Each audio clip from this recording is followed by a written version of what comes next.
ನೀನ್ ಬ್ರಹ್ಮಚಾರಿ, ನಿನ್ ಹತ್ರ ಬರಕ್ಕಾಗಲ್ಲ. ಆದ್ರೆ ನಿನ್ ಹೆಂಡತಿ ಹತ್ರ ಬರ್ಬೋದು. ಮತ್ ಈ ಹೆಂಡತಿ ಸೇವೆ ನಾನ್ ಮಾಡ್ಬೇಕು. ವಿಂದ್ಯಾ ವಾಯ್ಸ್ ಕೇಳಿ ಅವ್ರಿಗೆ ಎದ್ಕಿದ್ ಬಿಟ್ಟಾರ. ಆಮೇಲೆ ವಿಂದ್ಯಾ, ಅದೇನ್ ಪದೇ ಪದೇ ಹೆಂಡತಿ ಹೆಂಡತಿ ಅಂತ ಹೇಳ್ತಾನೆ ಇದ್ಯಾ? ಬಾಯಿ ಮುಚ್ಕೊಂಡು ಆರಾಮಾಗಿ ಕೆಲಸ ಮಾಡು. ನೋಡು, ಮುಂಚೆನೆ ಹೇಳ್ತಾ ಇದ್ದೆ ನಾನು ನಿನ್ಗೆ. ನಾನು ಹಾ ಕಾವ್ಯ, ಹೇಳು.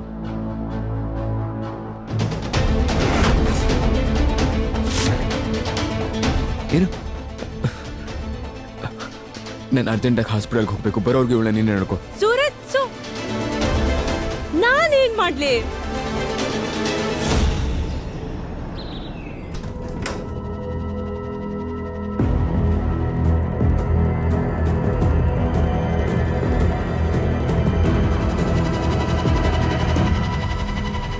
ಟೈಮ್ ಏನಾಯ್ತು ಅಂದ್ರೆ, ಸೊಸೆನ ಕರ್ಕೊಂಡ್ ಬಾ.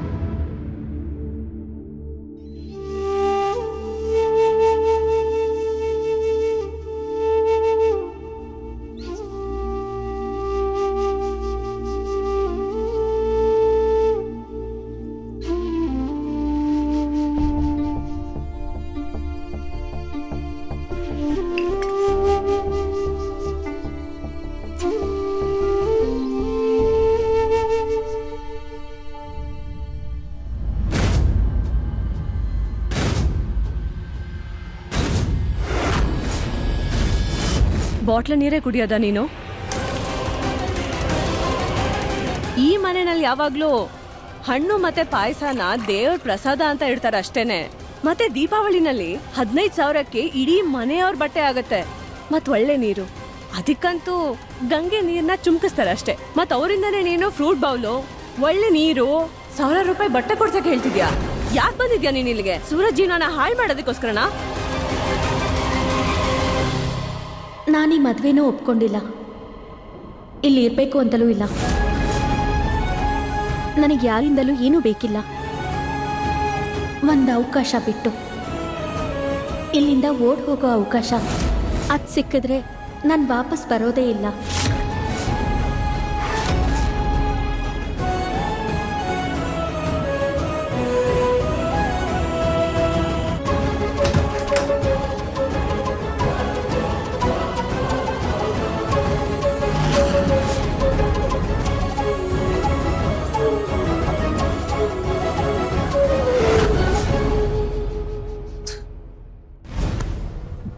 ನಾನು ನಿಮ್ಗೆಲ್ಲ ಹೇಳ್ತಾ ಇದ್ದೆ, ಆದ್ರೆ ನಿಮ್ ಚಿಕಿತ್ಸೆ ನಡೀತಾ ಇತ್ತು, ಅದಕ್ಕೋಸ್ಕರ. ಕಸದ ಬುಟ್ಟಿಲ್ ಹಾಕದನ್ನ. ಅರ್ಧ ಗಂಟೆ ಇದೆ ನಿನ್ನ ಹತ್ರ. ಒಂದು ಸೊಸೆನ್ ಕರ್ಕೊಂಡ್ ಬಾ, ಇಲ್ಲಾಂದ್ರೆ ನಾನೇ ಹಾಸ್ಪಿಟ್ಲಿಂದ ಮನೆಗೆ ಬರ್ತೀನಿ. ಅಯ್ಯೋ ಅಮ್ಮ, ನೀವು ಟೆನ್ಷನ್ ತಗೋಬೇಡಿ. ಸುಮ್ಮನೆ ನನ್ನ ಮತ್ತೆ ಸೂರಜ್ನ ಮಧ್ಯ ಯಾರು ಮಾತಾಡೋ ಹಾಗಿಲ್ಲ. ಇಷ್ಟು ದಿನ ನಮ್ಮ ಮನೆಯಲ್ಲಿ ನನಗ್ ಗೊತ್ತಿಲ್ದಲೆ ಏನು ನಡೀತಿರ್ಲಿಲ್ಲ. ಇವ್ ನನ್ನನ್ನು ಕೇಳ್ದಲೇನೆ ಮದ್ವೆ ಮಾಡ್ಕೊಂಡಿದ್ದಾನೆ. ಏನ್ ಅನ್ಕೊಂಡಿದ್ದಾನೆ? ನನಗ್ ಗೊತ್ತಾಗಲ್ಲ ಅನ್ಕೊಂಡಿದಾನ? ಇವನ್ ಯಾರ ಜೊತೆ ಮದ್ವೆ ಮಾಡ್ಕೊಂಡಿದ್ದಾನೆ ಅಂತ?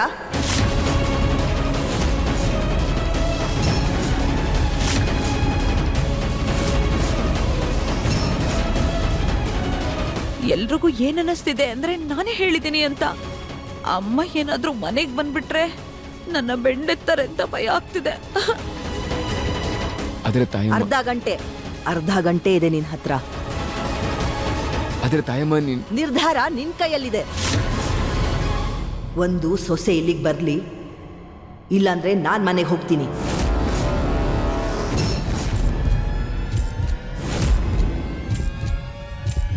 ಈ ಶಾವ್ರನ್ನ ಇಲ್ಲಿ ಕರ್ಕೊಂಡು ಬರೋದು ಬಿಟ್ರೆ ಬೇರೆ ಯಾವ ದಾರಿನೂ ಇಲ್ಲ ನನ್ನ ಹತ್ರ.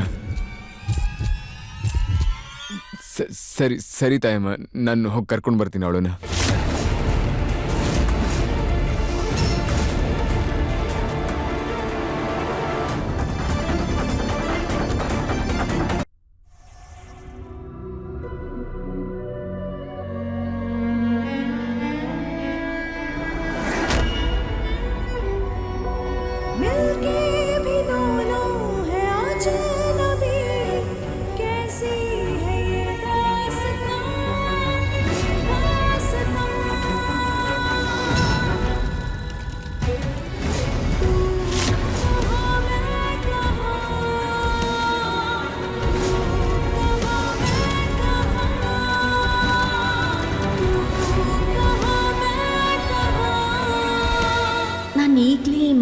ದೂರ ಹೊರಟೋಗ್ತೀನಿ.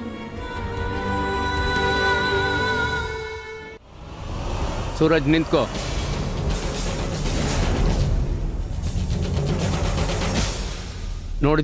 ನೋಡಿದ್ಯಾ ನೀನ್ ಮಾಡಿರೋ ಕೆಲಸ? ಅಲ್ಲಿ ಆ ಹುಡುಗಿ ಅನುಭವಿಸ್ತಾ ಇದ್ದಾಳೆ, ಇಲ್ಲಿ ನಿನ್ ದೊಡ್ಡಮ್ಮ ಅನುಭವಿಸ್ತಾ ಇದ್ದಾಳೆ.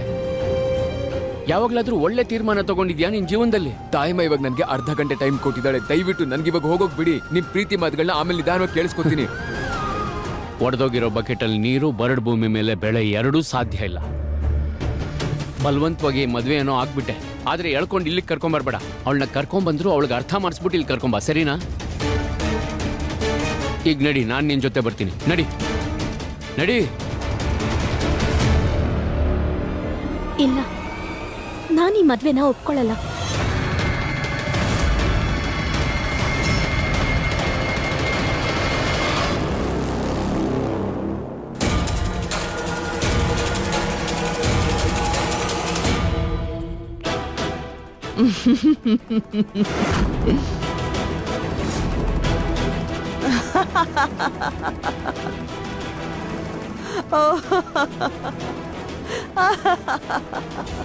ನಿಜ ಹೇಳಿದ್ದಾರೆ. ಕಾಲಿನ ಮೂಳೆ ಜೊತೆಗೆ ತಲೆಲಿ ಬುದ್ಧಿನೂ ಕಡಿಮೆ ಆಗೋಗಿದೆ. ಅಮ್ಮಂಗೆ ತಲೆ ಕೆಟ್ಟೋಗಿದೆ. ತುಂಬಾ ಖರ್ಚಾಗತ್ತೆ ಈಗ. ಏ ಮೋನಿಕಾ, ನಿನ್ ಮಾತ್ ಎಲ್ಲ ಕೇಳಿಸ್ತಾ ಇದೆ. ಹೋಗ್ಲಿ ಬಿಡು, ಇವತ್ ನಾನು ನಿನ್ನ ಕ್ಷಮಿಸಿದೀನಿ.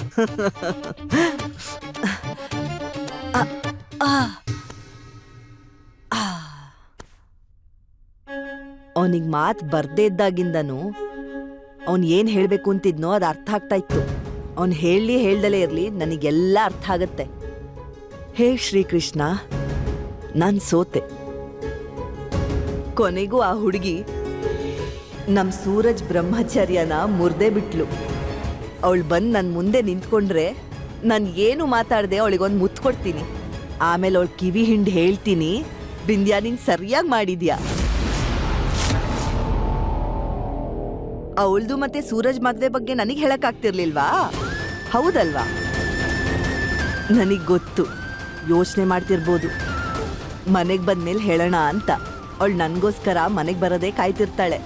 ಒಳ್ಳೆ ಹುಚ್ಚಿ ಅವಳು. ನಾನಿನ್ನ ಅತ್ತೆ ಆಗಿ ಎಷ್ಟು ಖುಷಿಯಾಗಿದ್ದೀನಿ ಅಂದರೆ ನಂದು ಎಲ್ಲ ಕಾಯಿಲೆಗಳು ಹಾಗೆ ಮಾಯ ಆಗೋಯ್ತು. ಹೇ ಶ್ರೀಕೃಷ್ಣ, ನಾನು ತುಂಬ ಖುಷಿಯಾಗಿದ್ದೀನಿ.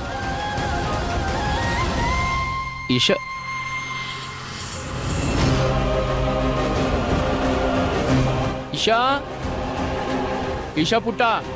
ಇಶಾ ಅವ್ರೆ, ಇಶಾ, ನಾನು ಬಾತ್ರೂಮಲ್ಲಿ ನೋಡ್ತೀನಿ. ನಾ ಅತ್ತಿಗೆ ರೂಮಲ್ಲಿ ನೋಡ್ಕೊಂಬರ್ತೀನಿ. ಬಾತ್ರೂಮಲ್ಲೂ ಇಲ್ಲ. ಅಯ್ಯೋ, ಅತ್ತಿಗೆ ರೂಮಲ್ಲೂ ಇಲ್ಲ, ಹಾಲಲ್ಲೂ ಇಲ್ಲ, ಕಿಚನಲ್ಲೂ ಇಲ್ಲ, ಮತ್ತೆ ಎಲ್ಲೋದ್ಲಿ ಈ ಹುಡುಗಿ? ನಾನು ಅರ್ಜೆಂಟಾಗಿ ಹಾಸ್ಪಿಟಲ್ಗೆ ಹೋಗ್ಬೇಕು. ಬರೋವರೆಗೂ ನೋಡ್ಕೋತಾ ಇರು. ಸೂರಜ್ ಬಿಂದ್ಯಾ, ಬಿಂದ್ಯಾ, ಬಿಂದ್ಯಾ, ಬಿಂದ್ಯಾ. ಅರೆ ಬರ್ತಾ ಇದೀನಿ. ಯಾಕೆ ಎಲ್ರಿಗೂ ಕೇಳ್ಸೋ ಹಂಗೆ ಕಿರ್ಚ್ತಾ ಇದ್ಯಾ? ಇಶಾ ಅವರಲ್ಲಿ ನಿನ್ ಹೆಂಡತಿ ನಿಂಗ್ ಗೊತ್ತಿರ್ಬೇಕು, ನಂಗೆ ಹೆಂಗ್ ಗೊತ್ತಿರತ್ತೆ? ನೋಡ್ ಬಿಂದ್ಯಾ, ನಾನು ಹೋಗ್ಬೇಕಾದ್ರೆ ಅವ್ರ ಜೊತೆ ನೀನೇ ಇದ್ದಿದ್ದು. ಒಂದ್ ನಿಮಿಷ ಇರೋ ಪುಟಿ. ಅವಳು ಎಲ್ಲಾದ್ರೂ ಹೋಗೋದನ್ನ ನೋಡಿದ್ಯಾ? ಇಲ್ಲ ಅಂಕಲ್, ನಂಗೆ ನಿಜವಾಗ್ಲೂ ಗೊತ್ತಿಲ್ಲ. ಮತ್ ಇನ್ನೊಂದ್ ವಿಷಯ, ಯಾರನ್ನಾದ್ರೂ ಬಲವಂತವಾಗಿ ಎಷ್ಟು ದಿವಸ ಇಟ್ಕೊಳಕ್ಕಾಗತ್ತೆ? ಇವತ್ತಲ್ಲ ನಾಳೆ ಹೋಗ್ಲೇಬೇಕಿತ್ತು. ಇವತ್ತು ಅವಕಾಶ ಸಿಕ್ತು, ಓಡ್ ಹೋದ್ಲು. ಮದ್ವೆ ಹುಡುಗಿ ಹೊಡೋಗ್ಬಿಟ್ಲಾ? ವಾ, ನೋಡ್ದ, ಒಂದಿನಾನು ಈ ಮನೇಲಿ ಇರ್ಲಿಲ್ಲ.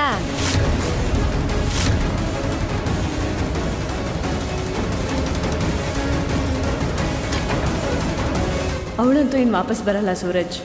ಇನ್ಮೇಲೆ ನೀನು ನನ್ನವನೇ ಆ್ಯಂಡ್ ನಾನು ನಿನ್ನವಳು.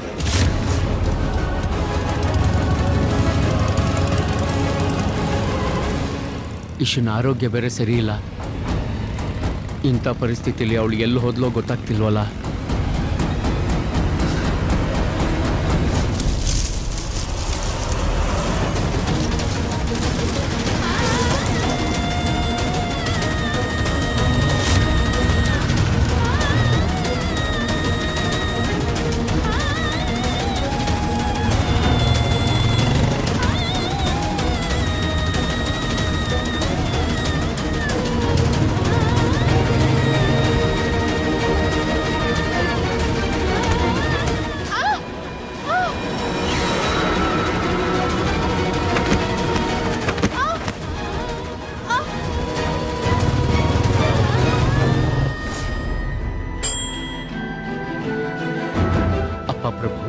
ಆ ಹುಡುಗಿ ತುಂಬ ಒಳ್ಳೆಯವಳು.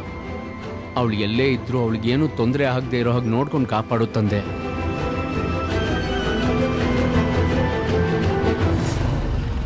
ಈಶಾ ಅವರು ಅವ್ರ ಮನೆಗಂತೂ ವಾಪಸ್ ಹೋಗಲ್ಲ. ಮತ್ತೆ ಇನ್ನೆಲ್ಗೆ ಹೋಗಿರ್ತಾರೆ?